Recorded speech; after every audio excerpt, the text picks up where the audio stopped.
Hello, everybody, and welcome to episode 3 of Podcast Period, the internet's stupidest podcast. My name is Ben, and I'm joined today by my co-host, David. Hey, guys. And nobody else. So, it's just another me and David episode this week. So as far as the quality, I don't want to say quality of the episode. This episode may sound a little bit thrown together. There is a reason for that. We'll get into that a little bit later into the podcast, not like extremely later. I don't want to keep you into. Oh my God, I can't speak tonight. I don't want to keep you in suspense. Goodness. So we'll get into that. But first, I was listening to our last episode, and I mentioned that my friend Anthony ran something called Something Ghoulish. However, I never really got into what that was, and I felt bad about it. So I'm gonna kind of retroactively introduce him in this episode, seeing as how I can't go back and re-edit the episode that's already up and put it back up. But yeah, so Anthony runs a YouTube channel called Something Ghoulish. It's a horror-focused video essay channel. It's really well put together. I would recommend going to watch it if you haven't already. And he also has a companion podcast called Ghoulish Cast. And it's him and his friend Danielle. They've had a guest on every episode so far. So them and their guests just kind of talk about random horror focused topics, whatever is at hand in the news and whatnot. And that's pretty much it. There's your retroactive introduction, Anthony. Sorry I neglected to do that the first time. I'm a terrible podcast host. But yeah. So anyway, let's get into why I said that this episode might sound a little bit thrown together. So David and I were going to go see this past Saturday. We're going to go see the Liam Neeson movie that's out, Cold Pursuit. It's been something that we tried to go watch before, but literally like the night that we were going to go watch it last time, I got sick, so it didn't happen. Mm-hmm. And then this time, the night of, like, not even an hour before we were supposed to actually go see the movie, I got into a car accident.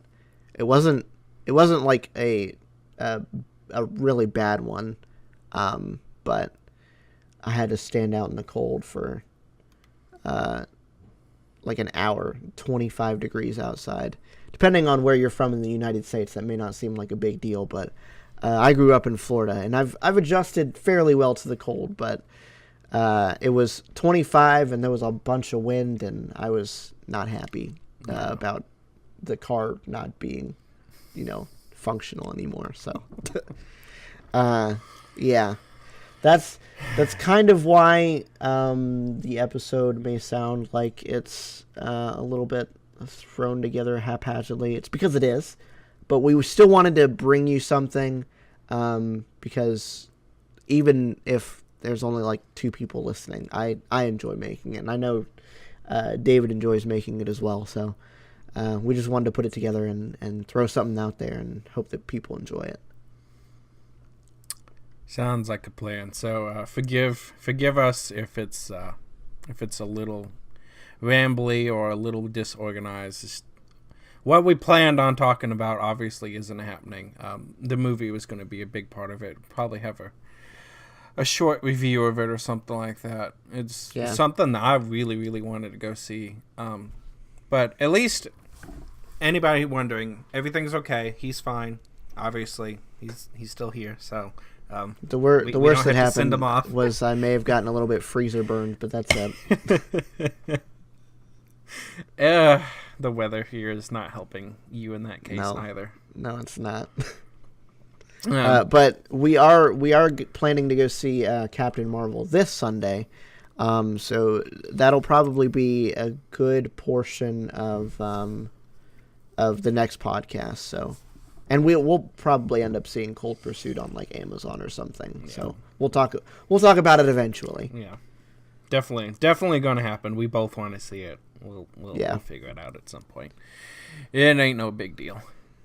So now on to the thrown together portion of this episode. Topic that I brought to the table is I wanted to talk with David, and maybe if you're listening to the podcast, you can throw down into the comments or tweet at us or whatever your opinions or your thoughts on it. Guilty pleasure media.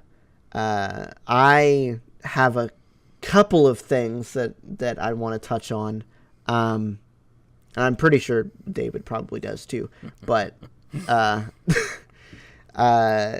so yeah, anyway, like I said, if you want to join the conversation or like air your secrets, feel free to tweet at the show or tweet at either of us, and all those details will be at the end of the show. PG-13, guys, PG-13. We're not talking about anything else, so get your mind out the gutters. We don't need any Ted Bundy references this episode. Harvey Weinstein, anyway, you stay out. That's right. So yeah, I would have to say, and I don't know if David necessarily knows this. I may have told you, I may have not. I don't know. My biggest guilty pleasure, probably out of anything, is rom-coms, romantic comedy movies. I couldn't tell you why. I don't know. None of the ones that I like are even like particularly great movies or anything, but I don't know. I enjoy them. They're sappy and romantic and blah blah blah. Feel good. So I don't know. that's me. Romantic comedies. I mean, it's one of those things.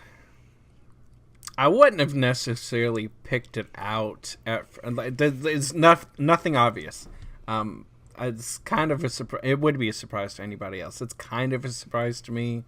We've been friends long enough that I've noticed that every once in a while he'll say he's watching a movie, and I'm like, really? You're watching that?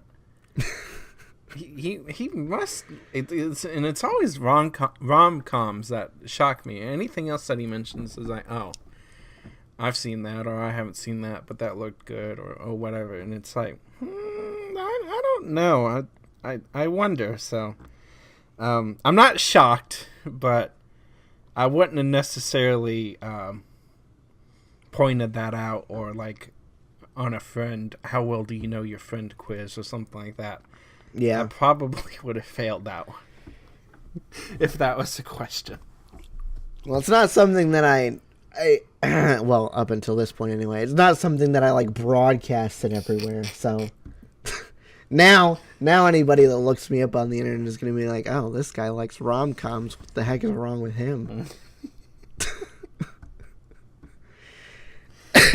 So yeah, that's probably my biggest guilty pleasure media sort of thing. I've got a couple other ones, but I'll let David embarrass himself now. Well, the one that you know for sure is, and it's not really, it's music. I love like just opening up Pandora or something like that, or just anything else, and just like falling asleep to music. That's one of the things that I like to do. Uh-huh. But like, I guess the guilty pleasure thing would be like Food Network based stuff, cooking shows. I don't know why, but I've always loved cooking shows. Like, I have to. Rachel Ray had 30-minute meals years ago. I literally would make popcorn, sit down and watch that show. So that's my guilty one. I have to admit, I'm kind of with you there. I haven't like been watching like full episodes or anything, but recently, like all of these Kitchen Nightmare and Hotel Hell and whatnot. Yep. All Gordon that stuff has Ramsay. been popping up into my recommended feed on YouTube, and I've been watching like all of them. I even tried like watching an episode, and mind you, I don't mind watching the episodes, but the the videos on YouTube just like they get straight to the point. There's no BS or anything. Like, you want to see Gordon Ramsay choke on some nasty food? There you go. You got like 10 minutes of it. Or just flip the F out. Like, yes. One of the What are things you, I've an got idiot sandwich? Oh, that man. That man does not hold back. No, he doesn't. Reading some of his Twitter rants. Oh God, those are amazing. People send at Gordon Ramsay snapshots of their food, and he'll critique it real quick, and it is the most savage responses from Gordon. It's amazing. It's like, God, this man's amazing. I've seen a couple of those like on Facebook or whatever, but I don't think I've seen anything particularly crazy. Oh, it's beautiful. I should probably like follow him on Twitter or something. It's beautiful. And then real quick, getting back to the rom-com, just to add one to that. One of my favorites is definitely, it's got to be The American President. That one's got Michael Douglas and Annette Bening in it with Martin Sheen and also Michael J. Fox. Bless Annette his heart. Bening? Or Benning? Benning, sorry, not Bening. Yeah. Benning. Obviously, I can't talk either. I don't know if I really have anything else. I mean, I've got interest on TV, like how it's made type stuff, like short little documentaries and stuff like that. But I wouldn't really call that a guilty pleasure. That's kind of normal stuff. Yeah. Going back to the rom-com thing, I would say probably what sparked my interest in that is it's a movie called Walk to Remember. I don't know if you've seen it or if anybody listening has seen it, but it's I'm pretty sure it was based off of a Nicholas Sparks book. But the reason I got into it was because the entire soundtrack is composed of songs from a band that I used to like extremely enjoy. I still listen to them from time to time. They're not like my favorite band or anything anymore, but in high school it was like probably my favorite band, Switchfoot. They didn't necessarily like write songs for the movie, but their songs were featured in the movie. It was like the majority of the soundtrack and whatnot. But yeah, A Walk to Remember, I think that sparked like my I watched it because it was cool to me that there was a movie that had my favorite band songs in it, and then I think it just spiraled out of control from there. I did think of one more thing real quick. Something that most guys definitely would not ever admit. Probably don't even watch, but my mother and my grandmother both really loved the Golden Girls. And I actually really like it too.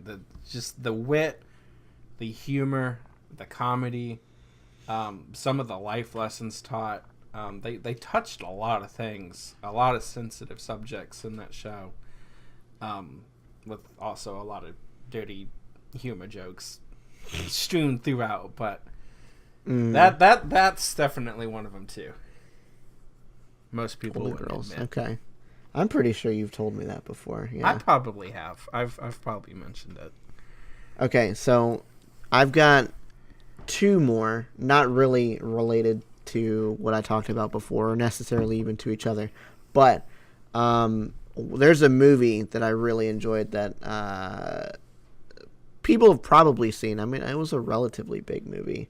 I first saw it like in middle school it was like on TV, so it wasn't even like the full movie that I saw, but it's called Deep Blue Sea. It's got LL Cool J and Samuel L. Jackson and a whole bunch of other people that you may or may not know.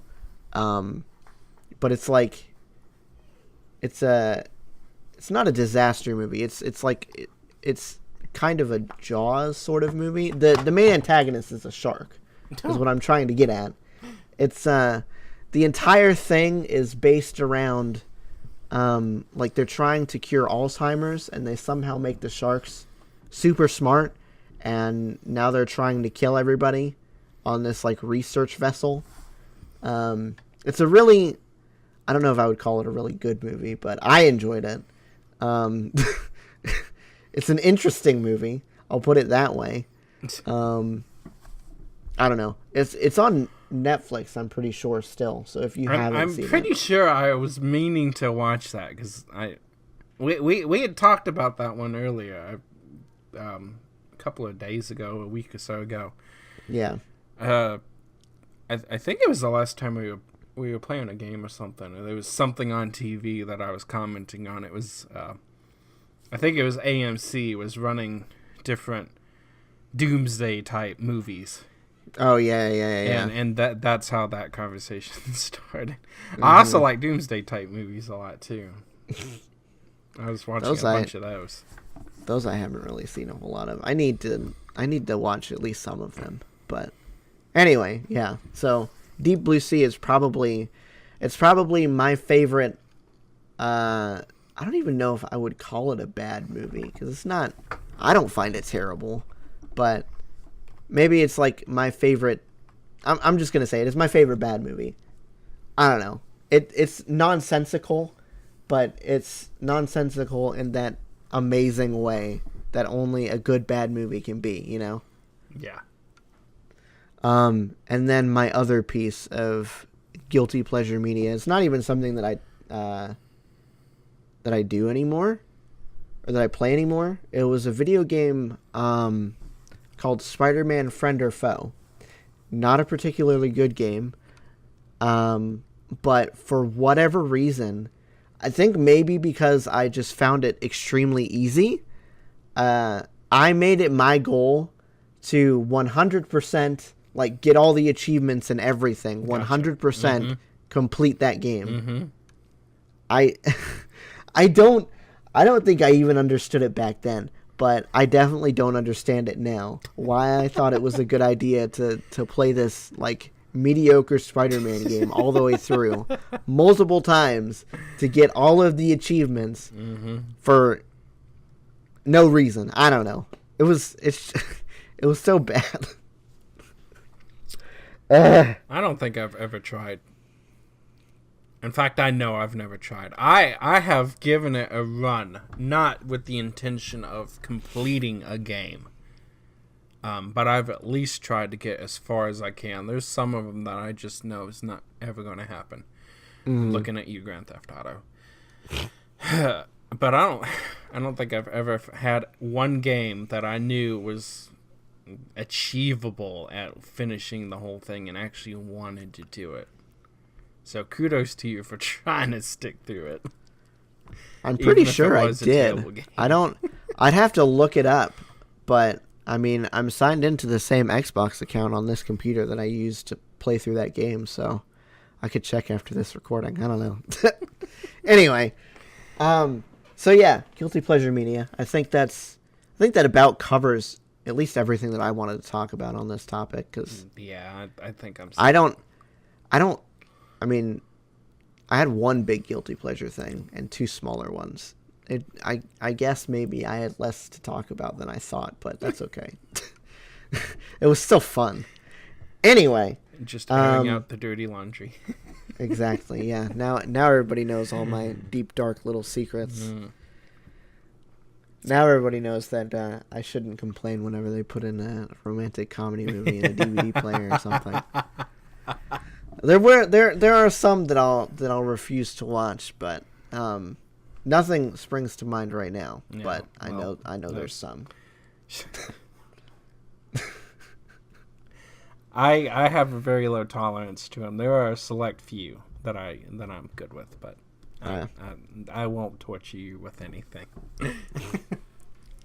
Anyway, so what did you want to talk about, David? What did you bring? Oh, has anybody heard of Momo? I'm sure by now some of you have probably heard about Momo. So, for those of you who don't know, turns out this giant thing is nothing but a hoax. There's an actual statue, though, of Momo, or at least the character that they're making her out as to. But there's an actual real-life statue. I want to say it's a Japanese artist or something, or an Oriental artist of somewhere. Yeah, it's a east. Japanese. Yeah, it's a Japanese artist. Thought it was Japanese. I believe the statue is named Bird Woman. It's literally it's kind of a creepy looking head. I've got the picture pulled up. It's very creepy. Bulging eyes, a really deep V-shaped smile with really pronounced nostrils that are kind of low compared. Well, her nose is kind of low set compared to her eyes. Very large forehead. And then it goes down to a very slender and long neck. Broadens out just a little bit for shoulders. Has cleavage. And then literally looks like giant chicken legs for feet. Like, there's no other way of describing it. It's very ugly. It's basically... the statue basically looks like what a bird would look like with human skin and boobs, basically. It's extremely unsettling. Yeah. Like, if you saw this thing standing in the corner of your room in the middle of the night, like you just woke up, yeah, a little groggy, and that thing was staring at you, you would not have to go to the bathroom in the morning. I would have no problem admitting that I would probably relieve myself and scream like a little girl. If I saw this thing in my room, I would run. Mm-hmm. I would be like, nope, I'm out. See you later. Yep. Mm-hmm. Burn the house down on the way out. Goodbye. But anyway, so the reports in the news, at least for a while now, were apparently false at this point. Well, apparently nobody can do any research. That's it. That's a big problem in the media nowadays. Report first, research second. Mm-hmm. And it's getting to be a problem. Turns out it's a giant hoax. They were claiming that people were taking this Momo character, they were calling it the Momo Challenge, and inserting it and hijacking different kid-based YouTube programs and videos. I know Pepe Pig was supposedly one of them. Mm-hmm. Inserting this character into these videos and apparently instructing the children to commit some type of self-harm, whether it be suicide, I believe, was some of the false reportings. Yeah, I think that's the majority. I think that was the majority of it, but it was a small variety of things. Luckily, as they had this part right, there wasn't any official reports from police of any kind of people actually or children actually being hurt or hurting themselves or anything like that. So it didn't appear that anything was actually happening, but it was just a giant hoax. The whole thing is a hoax. What it pretty much boils down to is some troll on the internet saying that this is a thing, and then actual parents getting involved, saying, like, being afraid, rightfully so, that this thing could exist. And it turns out that it's nothing. You know, I mean, I'm not, like I said, I'm a parent. I'm not saying that these parents were unrightfully like worried about this thing. No, absolutely not. But at the same time, I don't know. You know, I don't know. That's one of those things.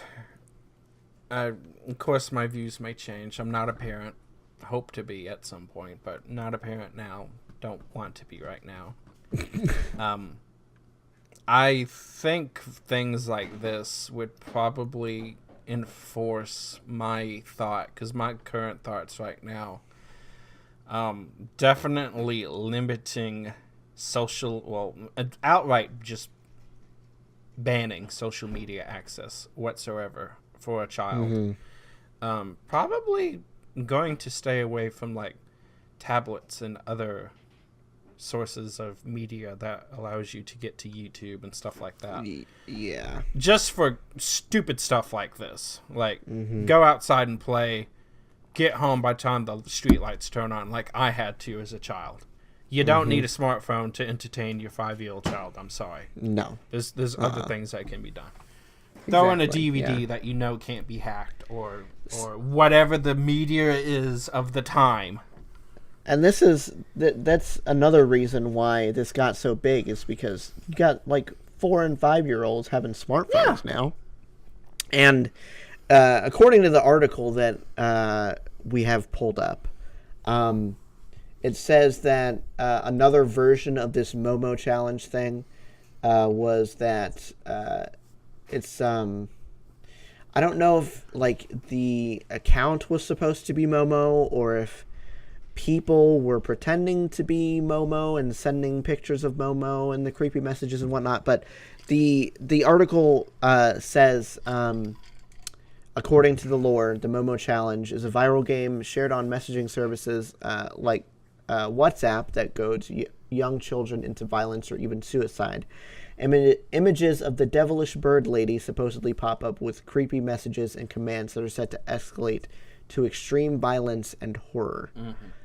And that, it doesn't seem to me like that would be something that you'd have to worry about if you didn't give your 4 and 5-year-old an iPhone. You know? Agreed. Absolutely agreed. Which is why I say I reserve the right to change my mind in the future.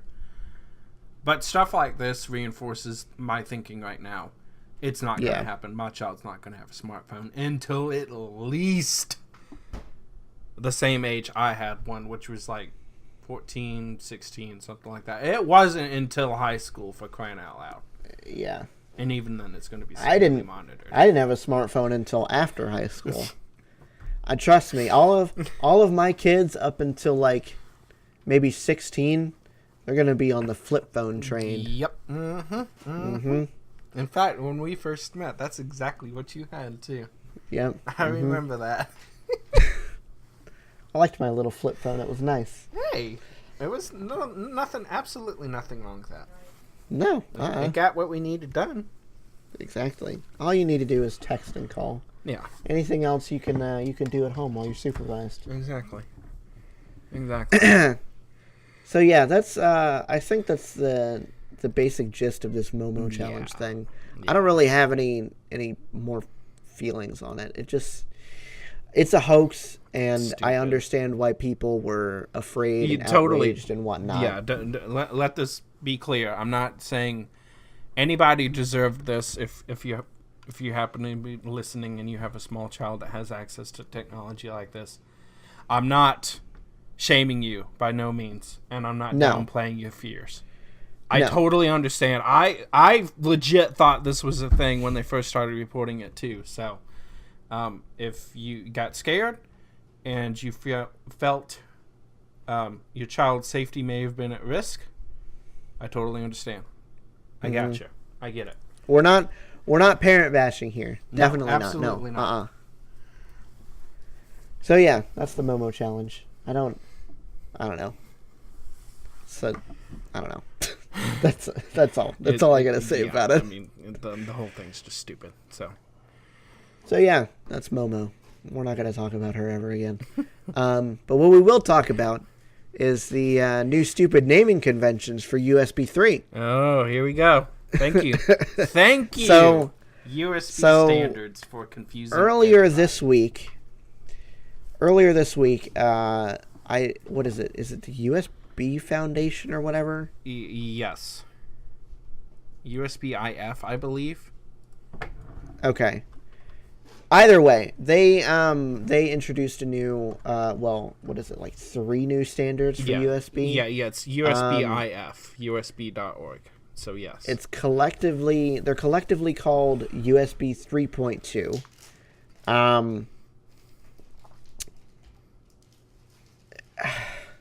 I don't even know how to start with this other than it's absolutely ridiculous. They've got like 60 different ways that you can look into this. Mm-hmm. So apparently all of the USB 3.2 is these new specifications plus all of the older ones, but now every USB 3 device is going to be under the USB 3.2 standard. So now there's 3 different USB 3.2 standards. There's USB 3.2 Gen 1, USB 3.2 Gen 2, and USB 3.2 Gen 2 times 2, or 2x2. 2x2, yeah. And the marketing terms, respectively, for these 3 are Super Speed Plus, Enhanced Super Speed, and... wait, what? And Super Speed with a plus symbol. Wait, what? Or in another way, that they did do another one. USB 3.2 Gen 1 Super Speed USB. 3.2 Gen 2 is Super Speed USB 10 gigabit per second. And then USB 3.2 Gen 2x2 is USB 20 Super Speed USB 20 gigabit a second. That's where they get the 2x2. It's 2 tens combined. How anybody is supposed to know this? I've known this for like the last week, and I still can't remember which one is which. It's too confusing. I have the article pulled up in front of me, and I still can't make heads or tails of what they're trying to do. I know. It's so bad. Why couldn't you just leave it alone? I don't know. Why? So here's the full list of all of the USB standards. So there's USB 1.1, original USB from like, what is it, the 90s or something? Yeah, something like that. USB 2, still just regular USB 2. Thank God. USB 3.0, which turned into USB 3.1 Gen 1, which is now USB 3.2 Gen 1. Super speed. USB 3.1 Gen 2 is now USB 3.2 Gen 2. Super speed 10 gigabits per second. Yep. And then the only entirely new standard is USB 3.2 Gen 2x2. Super speed 20 gigabits per second. Total garbage nonsense. I'm not totally upset with USB 3.2 Gen 2x2. I think that could be better. Yeah. But I'm not upset with it. Why did you have to go rename USB 3.0 to 3.1 Gen 1 and now 3.2 Gen 1? Why couldn't you just leave it 3.0, 3.1, and 3.2? I don't know. That's simple. It's so dumb. As difficult as that sounds, that's putting it simply. Yes.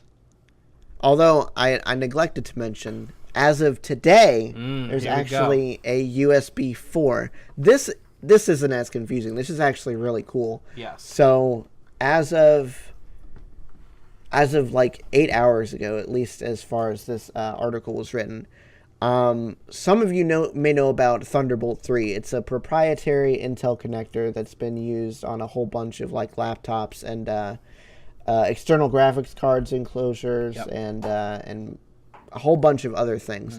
So as of today, Intel made that standard royalty free, and it's now called USB 4, not USB 3.3 or whatever. Or 3 USB. No, let's get this right. It would be USB 3.2 Gen 3 Thunderbolt. They probably would drop the Thunderbolt because that was a super speed term, Thunderbolt. Yeah, I think so. Yeah. So what? I don't even know what they would call it. I'm surprised they were nice enough to call it 4.0.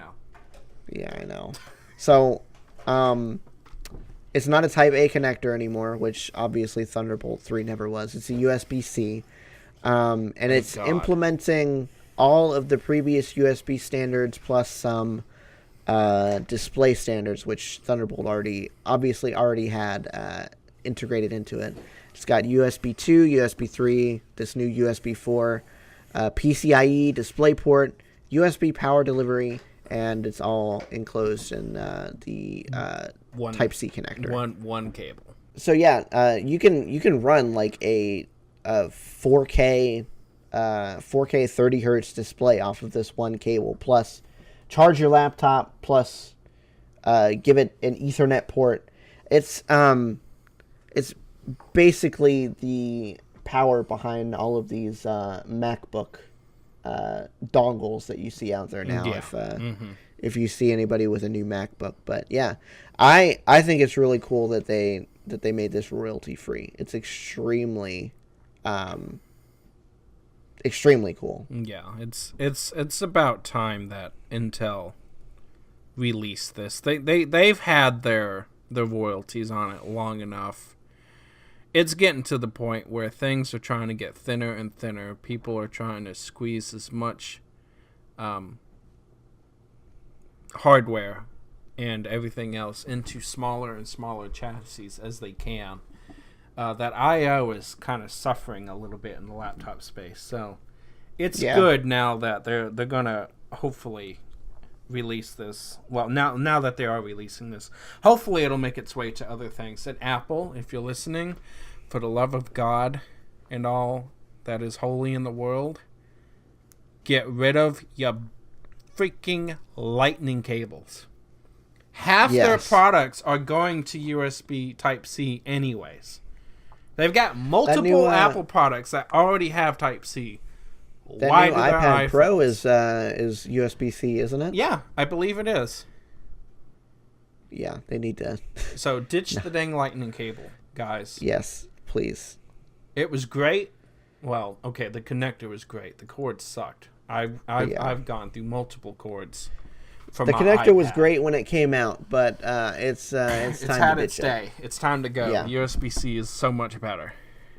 USB-C is like it's way better than that is. Yes, it is. Totally. So yeah, Intel did something cool for once instead of being jerks to all of the consumers that are out there. Mm-hmm. Amen to for that. Once. Alrighty. Speaking of Intel, let's talk about their biggest rival, or their only rival, if you want to be serious about things. Pretty much. And the reason that Intel has actually gotten off its butt and moved away from 4 cores, thank you, Jesus. AMD finally came out with wonderful new stuff. Ryzen is amazing, good value for the money, actually competitive for once. Thank you, AMD. Mm-hmm. But now that the Horizon is here, and we've all gotten a taste of what Ryzen can do, AMD is still having a little bit of trouble with their previous architectures, namely Bulldozer.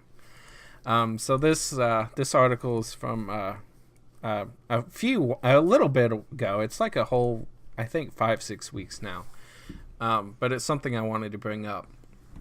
a judge allows a lawsuit over AMD's FX processors to continue. So there's a class action lawsuit that U.S. District Judge Haywood Gillum allowed to continue. And according to that lawsuit, which was filed back, I believe it's 2014 or 2015.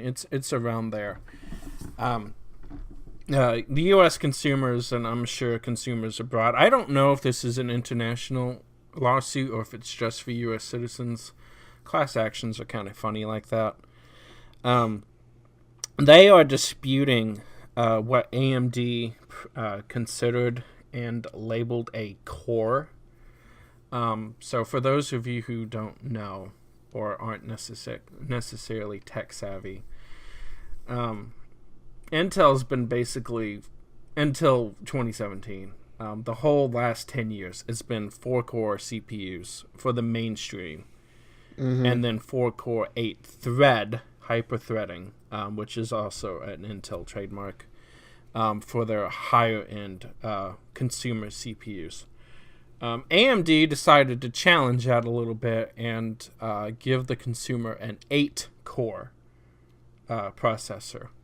But the problem that people have with this and the basis of this lawsuit, and whether or not it's actually got legal grounds or not, I don't know, because I'm not a lawyer and I don't know exactly how this is going to play out. People are challenging AMD's definition of a core here and claiming that these 8-core processors are not 8-core processors. They are actually somewhat similar to what Intel calls hyper-threading, and I believe the AMD term is simultaneous multi-threading. Yeah.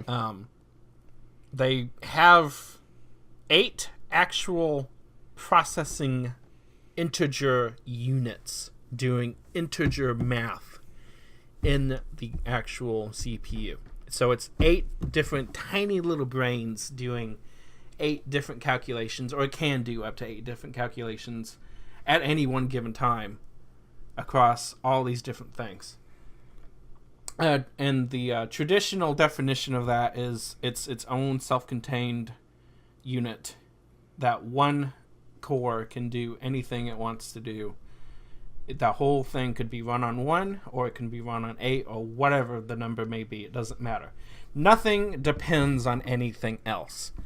It has its own little set of memory instructions and memory buffers, cache, and all that. And it does not have to share anything with anybody else. AMD kind of stretched that term a little bit, and they gave it 8 separate integer cores, but they end up sharing a floating point scheduler between them, and also end up sharing L2 cache.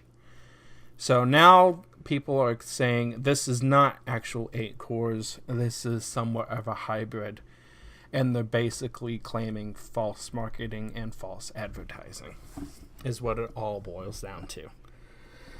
So it's a case of he said, she said, and the consumers are mad now. It seems this is like, at least in my opinion, this is like a classic case of just grasping at straws, trying to get money from something that doesn't. It's so dumb. Like, I get that.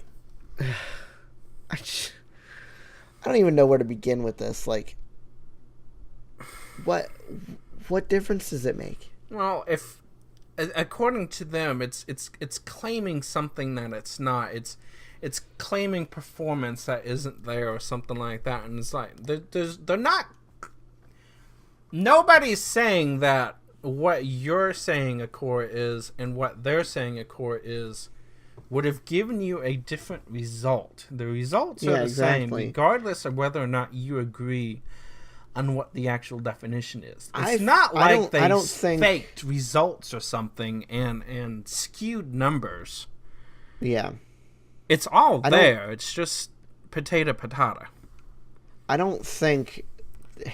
if I were this judge, I would be like, there's no way to prove that there's any performance lost because they share this, what is it, floating point integer, or floating point scheduler and the L2 cache. Yes. There's no way to prove that if they each had their own separate L2 cache and their own floating point scheduler, that it would have made any difference in the performance of the CPU.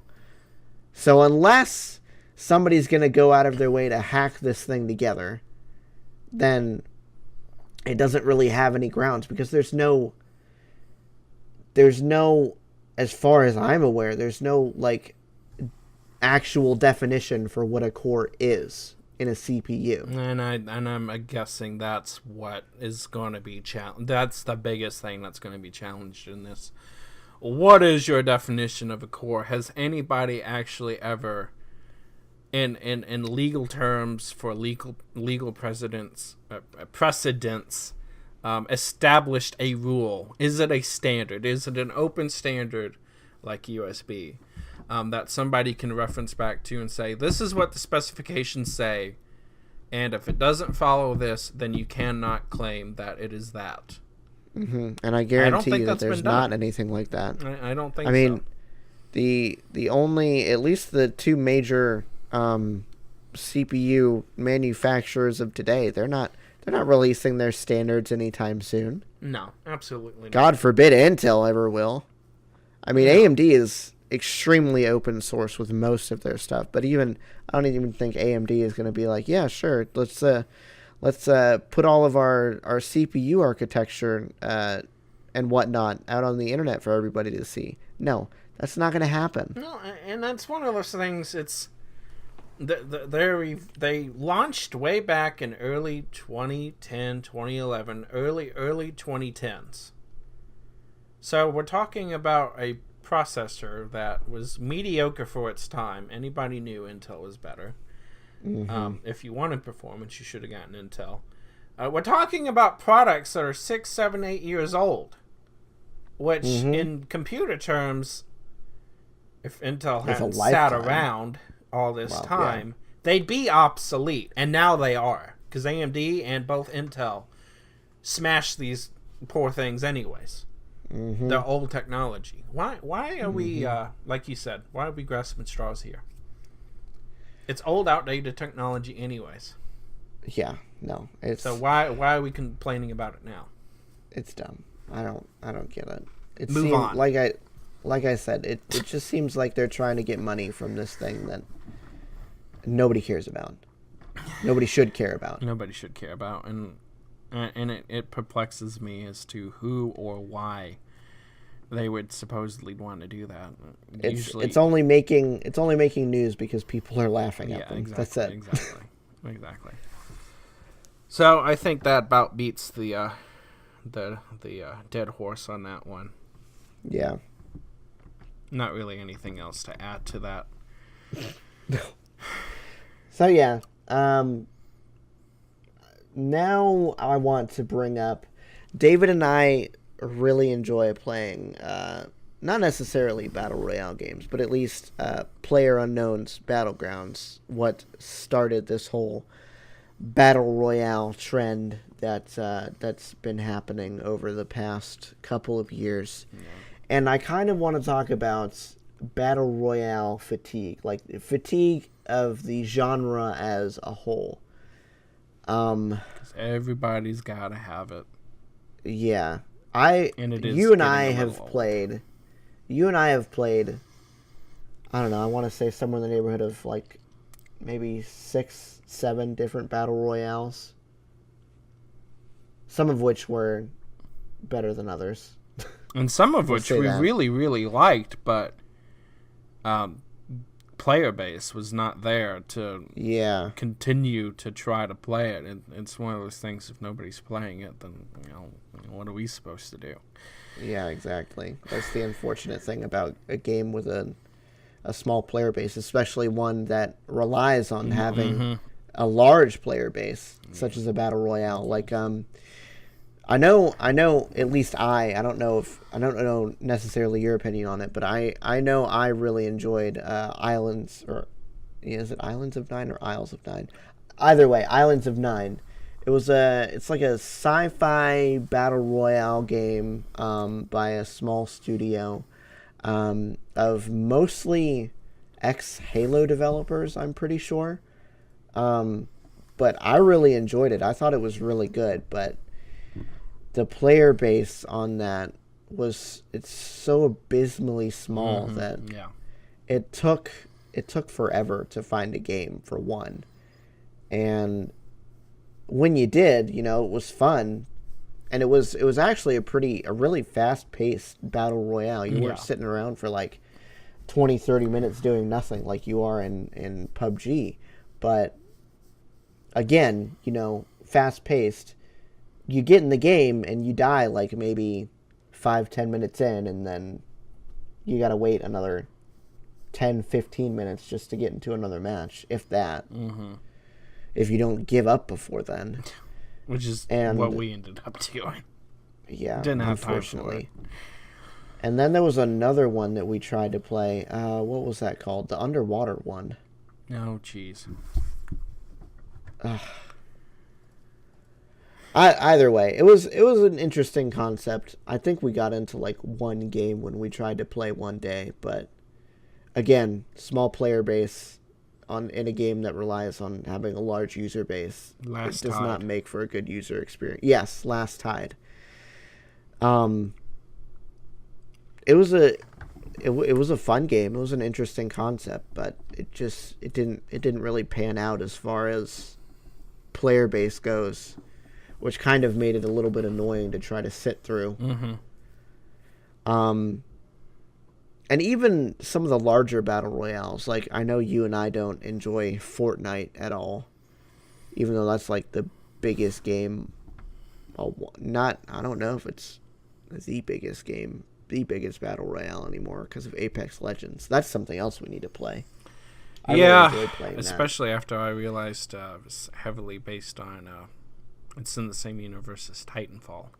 Yeah. Mm-hmm. But yeah, I don't know.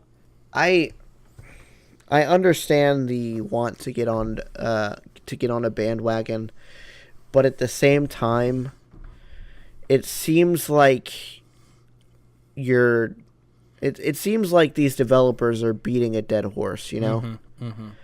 Like there's good concepts to come out of it. Like I've played Apex Legends. It's really good. I enjoyed playing it a lot. But David and I have tried time and time again to find a game that we both enjoy playing that isn't like extremely stressful or anything. That's in the same genre as PlayerUnknown's Battlegrounds, because we enjoy that game to a point. There's a point when we're both like we've had to take multiple breaks over the years from playing that game for months on end. I think a few months was the longest time that we stopped playing it because we were so annoyed at the game. Yeah.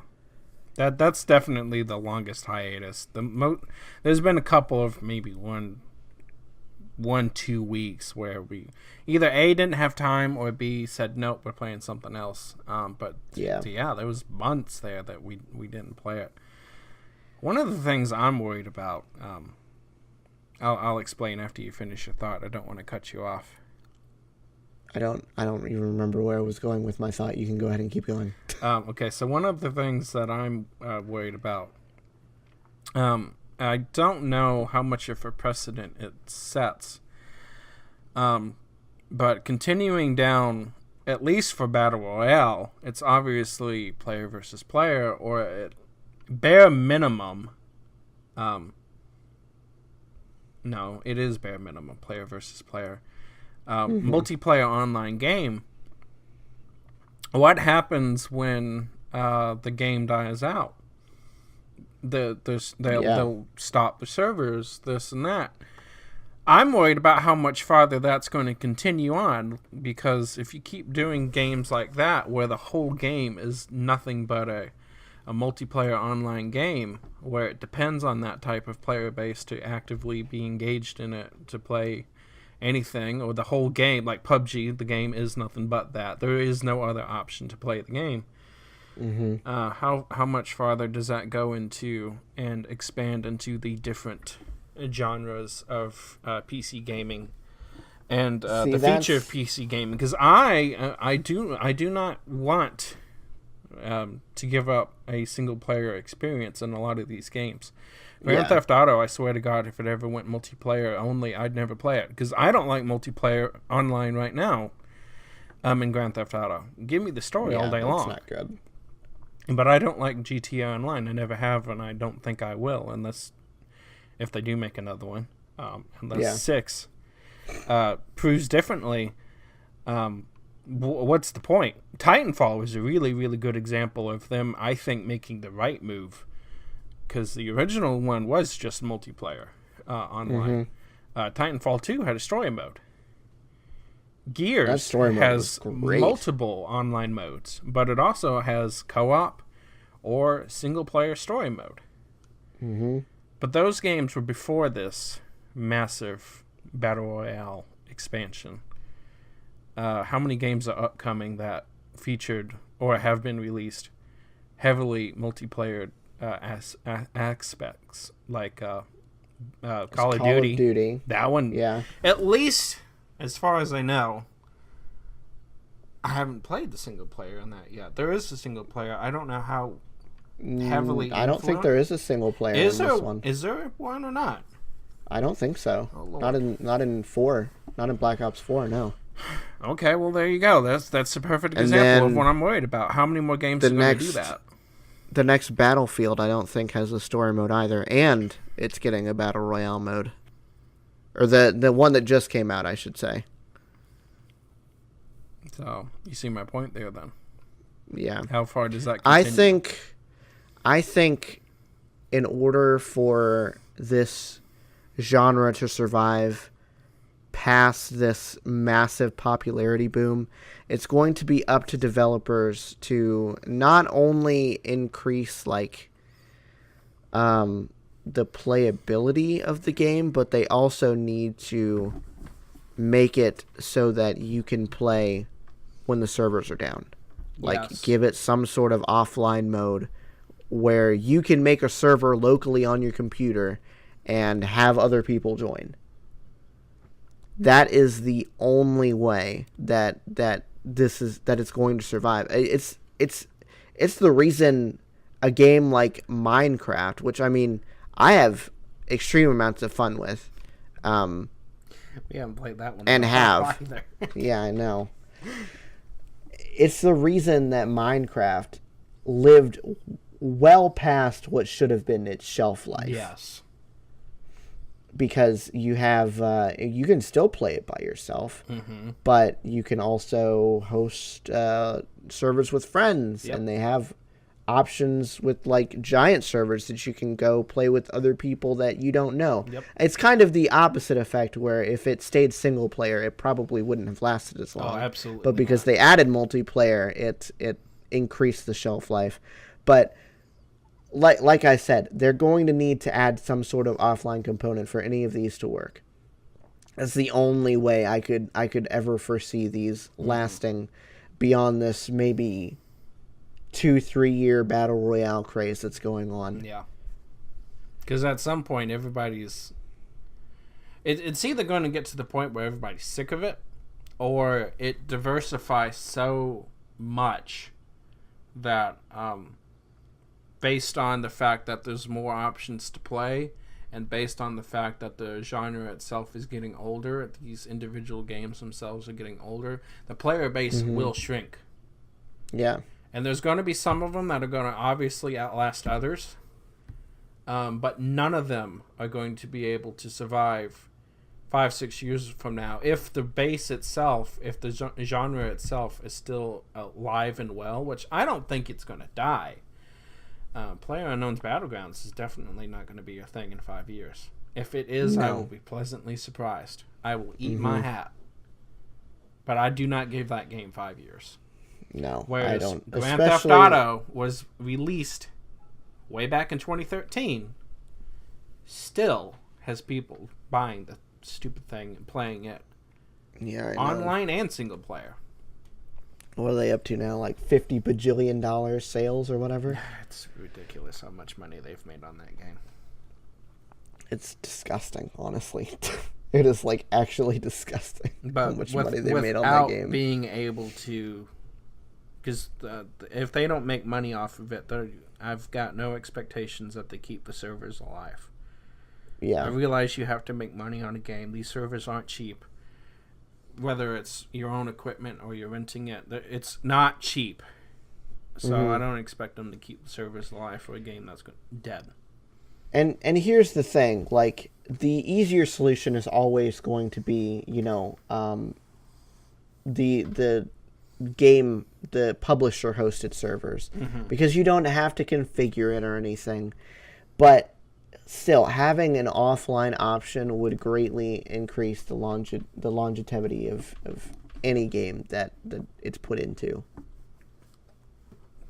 Stupid. So, yeah. So battle royale fatigue. It's definitely going to be a thing if it's not already a thing. We have to take breaks from it. There's definitely other people that have probably given up on it entirely. New games will come out. It'll get a raise. Apex came out. It got a bump. Mm-hmm. I don't see that continuing for much longer anyways. No, probably not. Yeah, so I think that's where we're gonna leave it. That's the show for this episode, guys. Thank you, David, for sitting down and recording this with me tonight. Absolutely.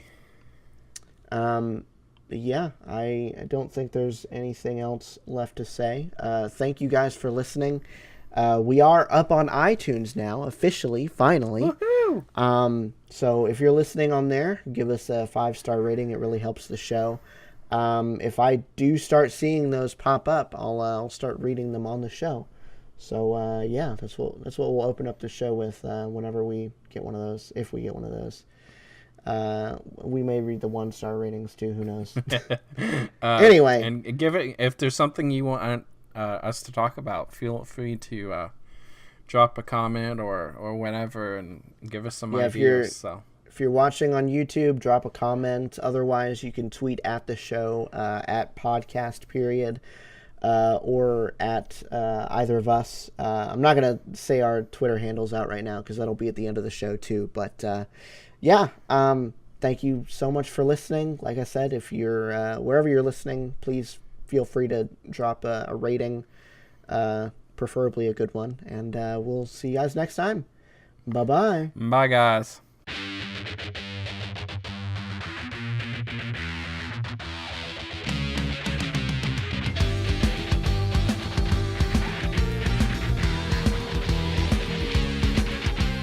Podcast Period is produced and edited by me, Ben, and co-hosted by David. You can find the show on Twitter and Instagram at Podcast Period. You can find me on Twitter at Ben Plays Vidyas. That's Ben Plays VIDYAS. And you can find David on Twitter at Car6by16. Feel free to tweet at us or the show at any time. Podcast Period is bi-weekly on Wednesdays, so we'll see you in a couple of weeks. Thanks for listening.